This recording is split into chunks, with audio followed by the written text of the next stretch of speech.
Next topic Clover leaf intersection. So ఈ Clover leaf intersection అనేది first time ఎవరైతే మనకు ఈ డ్రైవర్స్ ఎంటర్ అవుతారో సో సమ్ కన్ఫ్యూజన్ అక్కడ ఛాన్స్ అయితే ఖచ్చితంగా ఉంటుంది, కొంచెం డిఫికల్ట్గా ఉంటుంది. ఈ క్లోవర్ లీఫ్ ఇంటర్సెక్షన్ అనేది హై స్పీడ్ ఇంటర్చేంజ్. ఈ క్లోవర్ లీఫ్ ఇంటర్సెక్షన్ అనేది గ్రేడ్ సపరేటెడ్ ఇంటర్సెక్షన్కి ఎగ్జాంపుల్. ఎందుకంటే మనకు ఫ్లైఓవర్ అనేది ఇక్కడ ఉంటుంది కాబట్టి. సో ఫస్ట్ మనం ఈ క్లోవర్ లీఫ్ ఇంటర్సెక్షన్ గురించి కొంత బ్రీఫ్గా అనేది డిస్కస్ చేద్దాం ఈ వీడియోలో. సో ఫస్ట్ అనేది ఫ్లైఓవర్ తీసుకుందాం. సో ఈ ఫ్లైఓవర్లో సౌత్ నుంచి నార్త్కి సో ఈ వెహికల్స్ అనేది ఈ డైరెక్షన్లో మూవ్ అవుతాయి. నెక్స్ట్ అదేవిధంగా నార్త్ నుంచి సౌత్కి అంటే ఈ రైట్ సైడ్లో ఈ విధంగా వెహికల్స్ అనేది మూవ్ అవుతాయి. నెక్స్ట్ అదేవిధంగా ఈస్ట్ నుంచి వెస్ట్కి వెహికల్స్ అనేది ఈ విధంగా లెఫ్ట్ సైడ్లో మూవ్ అవుతాయి. నెక్స్ట్ అదేవిధంగా వెస్ట్ నుంచి ఈస్ట్కి ఈ విధంగా వెహికల్స్ అనేది రైట్ సైడ్లో యాక్ట్ అవుతాయి. సో ఫస్ట్ అనేది ఈ విధంగా మనకుంటుంది.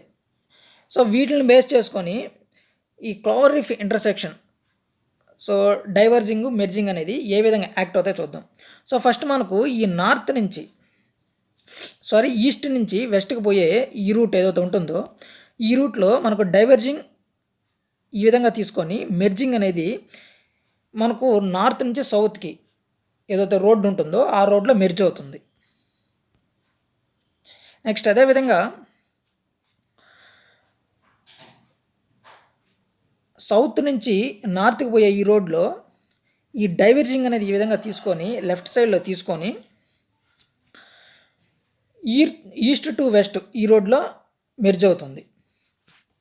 నెక్స్ట్ అదేవిధంగా వెస్ట్ నుంచి ఈస్ట్కి పోయే ఈ రోడ్ నుంచి డైవర్జింగ్ తీసుకొని మెర్జింగ్ అనేది సౌత్ నుంచి నార్త్కి పోయే రోడ్లో మెర్జ్ అవుతుంది.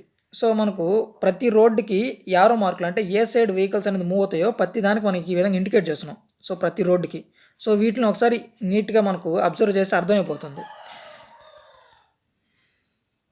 నెక్స్ట్ అదేవిధంగా నార్త్ నుంచి సౌత్కి పోయే ఈ డైరెక్షన్లో రోడ్డు డైవర్జింగ్ అదేవిధంగా మెర్జింగ్ అనేది ఈ డైరెక్షన్లో ఈ విధంగా యాక్ట్ అవుతుంది. నెక్స్ట్ అదేవిధంగా ఈ క్లోవర్ లీఫ్లో మెయిన్ వచ్చి సో ఇక్కడ డిఫికల్ట్ ఏదైతే కండిషన్ ఉందో అది వాటి గురించి ఇప్పుడు మనం ఇక్కడ డిస్కస్ చేస్తాం. సో ఇక్కడ సెమీ సర్కిల్ ఏదైతే షేప్ ఉందో ఆ షేప్ గురించి.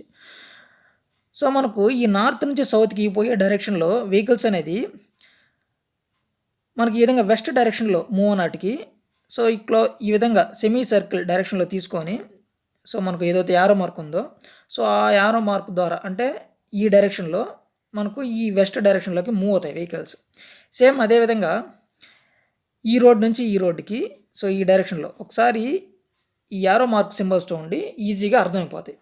సో ఈ కండిషన్ వల్ల చాలా సేఫ్గా ఏదైతే మనకు స్పీడ్ అంటే హై స్పీడ్ ఇంటర్చేంజెస్ అనేది ఈ క్లోవర్ లీఫ్ ఇంటర్సెక్షన్లో చాలా యాక్యురేట్గా అంటే మనకు ఎటువంటి యాక్సిడెంట్లు జరగకుండా చాలా ఎఫెక్టివ్గా ఈ క్లోవర్ లీఫ్ ఇంటర్సెక్షన్ అనేది యూజ్ అవుతుంది. సో ఇది ఇంపార్టెంట్ ఇంటర్సెక్షన్ కూడా, లేకపోతే సమ్ కన్ఫ్యూజన్ అనేది అక్కర్ అవుతుంది. సో ఓకే గైస్, ఇది క్లోవర్ లీఫ్ ఇంటర్సెక్షన్ గురించి. If you like this video please like my video and don't forget to subscribe to my channel. Okay guys, thank for watching.